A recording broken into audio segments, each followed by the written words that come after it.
하나님의 말씀은 맛있습니다. 하나님의 말씀은 즐겁습니다. 하나님의 말씀은 생명과 행복을 줍니다. 500독 성경 통독 훈련 원장입니다.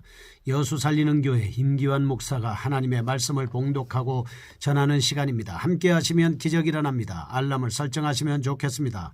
오늘은 사무엘하 14장을 봉독하고 말씀을 전하겠습니다. 사무엘하 14장. 수루야의 아들 요압이 왕의 마음이 압살롬에게로 향하는 줄 알고 드고아에 사람을 보내 거기서 지혜로운 여인 하나를 데려다가 그에게 이르되, 청하건대 너는 상주가 된 것처럼 상복을 입고 기름을 바르지 말고 죽은 사람을 위하여 오래 슬퍼하는 여인같이 하고 왕께 들어가서 그에게 이러이러하게 말하라고 요압이 그의 입에 할 말을 넣어주니라. 드고아 여인이 왕께 아뢰을 때에 얼굴을 땅에 대고 엎드려 이르되, 왕이여 도우소서 하니 왕이 그에게 이르되, 무슨 일이냐 하니라.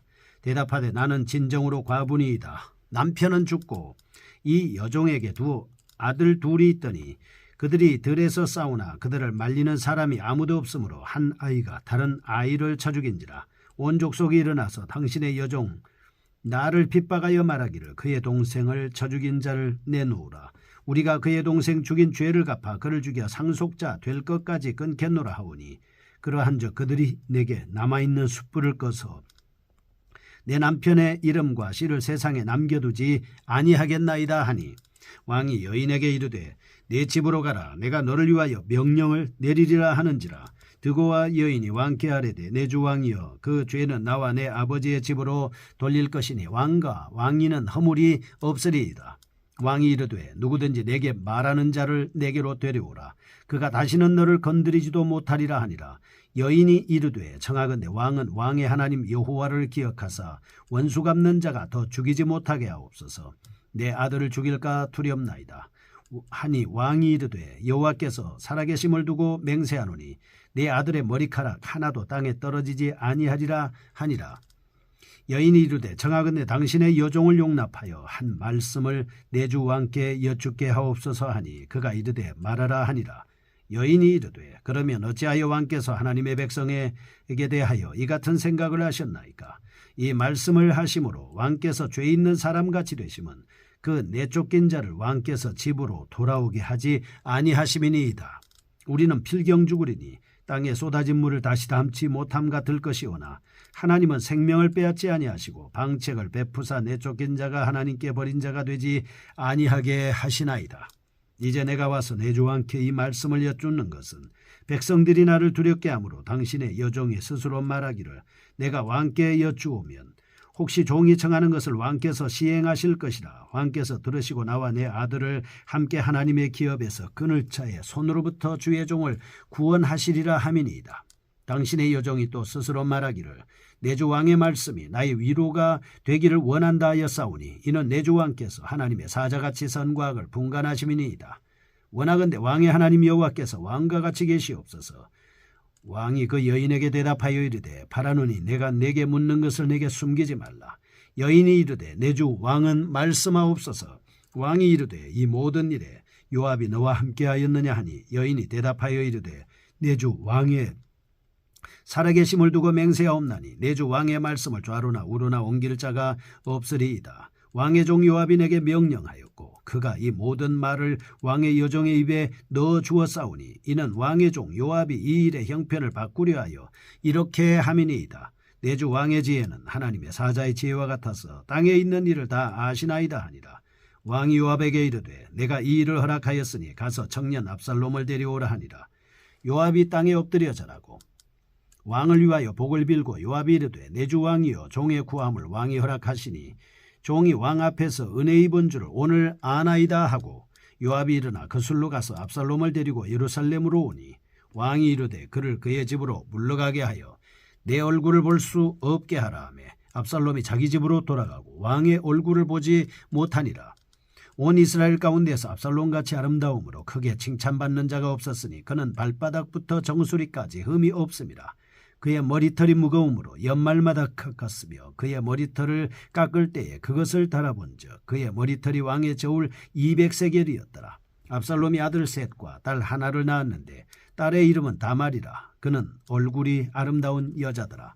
압살롬이 이때 동안 예루살렘에 있으되 왕의 얼굴을 보지 못하였으므로 압살롬이 요압을 왕께 보내려 하여 압살롬이 요압에게 사람을 보내 부르되 그에게 오지 아니하고 또다시 그에게 보내되 오지 아니하는지라. 압살롬이 자기의 종들에게 이르되 보라, 요압의 밭이 내 밭 근처에 있고 거기 보리가 있으니 가서 불을 지르라 하니라. 압살롬의 종들이 그 밭에 불을 질렀더니 요압이 일어나 압살롬의 집으로 가서 그에게 이르되 어찌하여 내 종들이 내 밭에 불을 질렀느냐 하니 압살롬이 요압에게 대답하되 내가 일찍이 사람을 내게 보내 너를 이리로 오라고 청한 것은 내가 너를 왕께 보내 아뢰게 하기를 어찌하여 내가 그술에서 돌아오게 되었나이까. 이때까지 거기에 있는 것이 내게 나았으리이다 하려 함이로라. 이전 내가 나로 하여금 왕의 얼굴을 볼 수 있게 하라. 내가 만일 죄가 있으면 왕이 나를 죽이시는 것이 옳으니라 하는지라. 요압이 왕께 나아가서 그에게 아뢰매 왕이 압살롬을 부르니 그가 왕께 나아가 그 앞에서 얼굴을 땅에 대어 그에게 절하매 왕이 압살롬과 입을 맞추니라. 아멘. 사무엘하 14장입니다. 13장 20절에서 29절은 압논을 살해하고서 구술에 도망하여 있던 압살롬이 이제 다시금 예루살렘에 귀환하기까지의 과정을 보여주고 있습니다. 1절에서 17절은 압살롬을 구원하기 위한 드고와 여인이 슬기로운 비유를 통해서 말씀하고 있습니다. 18절에서 24절입니다. 다윗이 압살롬의 귀환을 요압에게 허락합니다. 25절에서 33절 압살롬의 신상과 압살롬과 다윗의 대면하는 장면입니다. 그런데 우리는 이런 14장의 말씀에서 한 인간에 대한 순수하지 못한 관심이나 맹목적인 사랑이 얼마나 위험한 것인가를 발견할 수가 있습니다. 14장에서 등장하는 인물들, 요압이나 슬기로운 여인, 그리고 다윗 왕은 살인자 압살롬에 대한 그릇된 관심과 사랑을 보임으로써 자기뿐만이 아니라 하나님의 나라의 일을 그르치고 있는 것을 볼 수가 있습니다. 다시 말해 요압과 슬기로운 여인은 하나님의 공의보다도 자기들의 보장받는 미래를 위하여 차기 왕위 계승 후보자인 압살롬 귀환 운동을 펼침으로써 결국 압살롬의 반역의 발판을 마련해 주고 있는 것을 볼 수 있습니다. 그리고 다윗 왕도 나라의 지도자로서 공정한 모습을 보이기보다는 자식에 대한 혈육의 정에 편향되어 21절과 23절 말씀에 보면 압살롬과 그 죄를 무조건 용납하여 줌으로써 결국 나라 안에 무서운 쓴뿌리를 심어놓고 있는 것을 볼 수 있습니다. 여기서 우리가 얻을 수 있는 세 가지 교훈. 첫째, 하나님의 율법이나 말씀과 일치하지 않는 불순한 관심이나 맹목적인 사랑은 아무 가치가 없다 하는 것입니다. 둘째, 자기의 불순한 욕심이나 인간적인 혈육의 정을 초월하지 못한 자는 진정한 하나님의 나라의 일꾼이 될 수 없다는 점입니다. 셋째, 지도자들에게 가장 큰 약점은 편벽되고 유약한 정의라는 사실입니다. 따라서 우리는 하나님 나라의 일꾼들로서 마태복음 10장 37절 아비나 어미를 나보다 더 사랑하는 자는 내게 합당하지 아니하고 아들이나 딸을 나보다 더 사랑하는 자도 내게 합당하지 아니하고 라고 하는 말씀이 있습니다. 누가복음 12장 15절 삼가 모든 탐심을 물리치라 사람의 생명이 그 소유에 넉넉한 데 있지 아니하리라 하신 말씀을 우리는 분명히 기억해야 할 것입니다. 첫째 보겠습니다. 슬기로운 여인의 비유입니다. 1절에서 17절 13장 37절에서 39절을 보면 압살롬이 살인죄를 범하고서 그술로 도망쳤음에도 불구하고 다윗이 그를 염려하여 그리워한 사실은 이미 앞장에서 우리가 살펴보았습니다. 그런데 이제 본문은 다윗의 군장 요압이 그에게 편승합니다. 압살롬의 귀환을 획책하고 있는 모습을 볼 수가 있습니다. 1절에서 3절 요압은 드고아의 슬긴 여인을 데려다가 지시사항을 일러준 후에 다윗에게 보냅니다. 압살롬의 귀환을 탄원하기 위함이었습니다. 4절에서 9절 그 여인은 다윗에게 나아가 거짓으로 자신의 딱한 처지를 호소합니다. 10절에서 11절 기대한 대로 다윗의 반응이 나타나고 12절에서 17절 노골적으로 압살롬의 문제를 거론하는 모습을 볼 수 있습니다. 이 여인의 화술은 형식적인 면에서 12장 1절에서 6절에 나오는 나단의 비유와 매우 유사합니다. 그러나 여인의 비유는 여러 면에서 불순하기 이를 데 없습니다. 다음과 같은 점에서 더욱 그렇습니다. 첫째, 이 여인의 비유는 처음부터 인간의 사특한 야욕을 이루기 위해 꾸며진 것이었습니다.